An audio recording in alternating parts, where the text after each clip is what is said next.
Listen, bro, you need to know your numbers in business because you need to have a set minimum price to do any job. Now, keep in mind, everything you do when you're working for yourself costs money.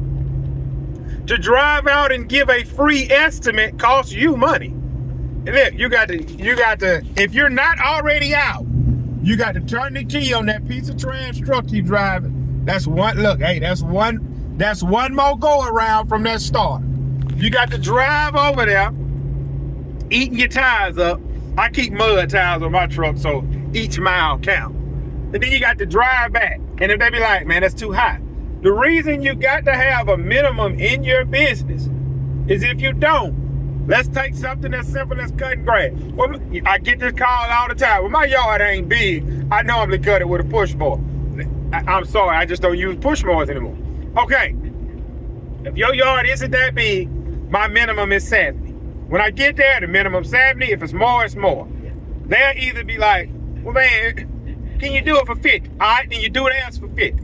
Then somebody else got an even smaller yard, you do theirs for 30. Like, bro, you're not even making money. If you leave your house and go do a $50 property, it's not worth it. So I've come to the realization, my minimum is $70 to do a super small property or a normal small property. It go 70 on up. I got some 80s. I got some 100s. I got some 120s. I got some 160s. I got some 220s. I got a bunch of 70s. If you don't know your numbers in business, you are slowly going out of business.